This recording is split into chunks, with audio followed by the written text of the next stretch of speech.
사랑하는 행복한 교회 성도 여러분, 이 영상을 보시는 하나님 나라의 귀한 자녀 여러분, 오늘은 2022년 8월 15일 광복절 월요일입니다.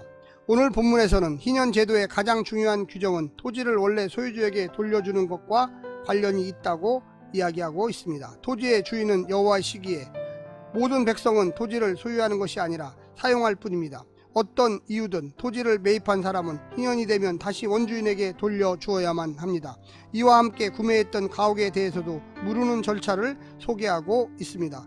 오늘 본문을 나누어 보겠습니다. 25장 23절 24절 희년의 토지 무름 25절부터 28절 토지 무름의 원칙 29절부터 31절 가옥 무름의 원칙 32절부터 34절 레위인의 토지와 가옥 35절부터 38절 가난한 동족을 위한 규례. 오늘 본문 레위기 25장 23절부터 28절 말씀을 듣고 다시 오겠습니다.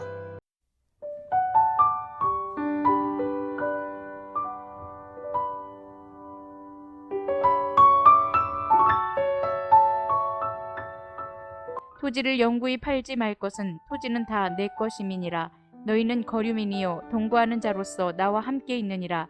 너희 기업의 온 땅에서 그 토지 무르기를 허락할지니 만일 내 형제가 가난하여 그의 기업 중에서 얼마를 팔았으면 그에게 가까운 기업 물을 자가 와서 그의 형제가 판 것을 물을 것이요 만일 그것을 물을 사람이 없고 자기가 부유하게 되어 물을 힘이 있으면 그 판 해를 계수하여 그 남은 값을 산자에게 주고 자기의 소유주로 돌릴 것이니라. 그러나 자기가 물을 힘이 없으면 그 판 것이 희년에 이르기까지 산자의 손에 있다가 희년에 이르러 돌아올지니 그것이 곧 그의 기업으로 돌아갈 것이니라. 성벽 있는 성 내에 가옥을 팔았으면 판지 만 1년 안에는 물을 수 있나니 곧 그 기한 안에 물으려니와 1년 안에 물으지 못하면 그 성 안의 가옥은 산자의 소유로 확정되어 대대로 영구히 그에게 속하고 희년에라도 돌려보내지 아니할 것이니라. 그러나 성벽이 둘리지 아니한 촌락의 가옥은 나라의 전토와 같이 물러주기도 할 것이요 희년에 돌려보내기도 할 것이니라. 레위 족속의 성읍 곧 그들의 소유의 성읍의 가옥은 레위 사람이 언제든지 물을 수 있으나 만일 레위 사람이 물으지 아니하면 그의 소유 성읍의 판 가옥은 희년에 돌려보낼지니 이는 레위 사람의 성읍의 가옥은 이스라엘 자손 중에서 받은 그들의 기업이 됨이니라. 그러나 그들의 성읍 주위에 있는 들판은 그들의 영원한 소유지이니 팔지 못할지니라. 내 형제가 가난하게 되어 빈손으로 내 곁에 있거든 너는 그를 도와 거류민이나 동거인처럼 너와 함께 생활하게 하되 너는 그에게 이자를 받지 말고 내 하나님을 경외하여 내 형제로 너와 함께 생활하게 할 것인즉 너는 그에게 이자를 위하여 돈을 꾸어주지 말고 이익을 위하여 내 양식을 꾸어주지 말라. 나는 너희의 하나님이 되며 또 가나안 땅을 너희에게 주려고 애굽 땅에서 너희를 인도하여 낸 너희의 하나님 여호와이니라.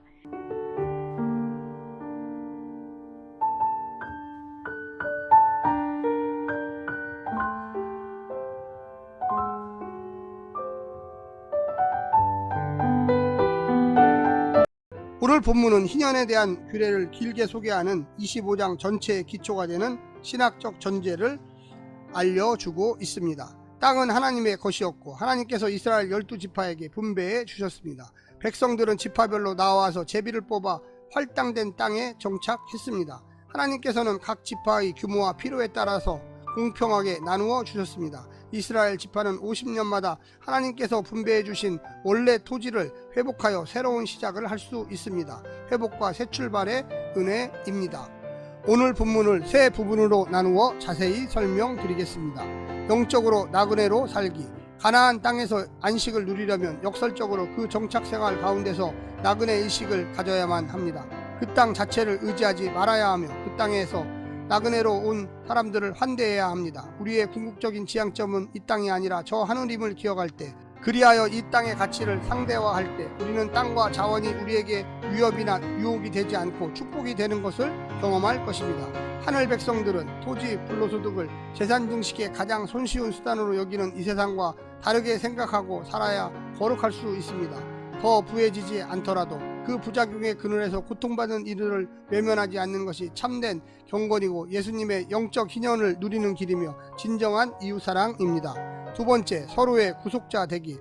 부득이하여 토지를 팔았을 경우 가까운 친족이 기업 물을 자, 고엘, 즉 구속자가 되어 토지를 대신 사서 돌려주어야 하며 희년이 되기 전까지 빚을 청산할 수 있으면 자신이 직접 기업을 물러야만 했습니다. 예수님께서는 우리가 죄 때문에 사단에게 팔린 영적 기업을 되찾아 주시는 고엘 구속자가 되시려고 오셨습니다. 이제 우리는 믿음으로 영적 희년에 참여했으며 또 영원한 안식의 날을 기다리고 있습니다. 서로가 서로에게 영적으로만이 아니라 실질적으로 구속자가 되어 주어야만 합니다. 교회가 젊은이들의 구속자가 되어주고 사회 약자들의 구속자가 되어 주어야만 할 것입니다. 마지막 세 번째는 노예 시절을 잊지 않기. 나그네의 삶을 살고 구속자로 산다는 것은 노예로부터 구속해 주신 하나님의 은혜를 기억한다는 뜻입니다. 하나님의 사랑을 기억하면서 생존의 어려움을 겪는 동족들에게 그 사랑을 베풀어야만 합니다. 선물로 받은 것을 갖고서 지체들에게 이자를 받고 돈이나 양식을 구워 주어서는 안 됩니다. 사랑은 준 만큼 돌려받거나 받을 것을 계산하고 주는 것이 아닙니다. 이미 하나님께 받은 과분한 사랑을 기억하여 상식과 기대를 뛰어넘는 호의를 베푸는 것입니다. 줄 수 있는 만큼 주면 되지 이자 놀이를 해서는 결코 안 됩니다. 사랑하는 성도 여러분, 이 무더위 속에서 하나님의 말씀을 묵상하시면서 하나님이 주신 뜻은 무엇일까? 우리의 생활은 어떻게 적용해야 할까? 바꾸어야 할까? 생각해 보시는 하루가 되시기를 부탁드립니다. 샬롬.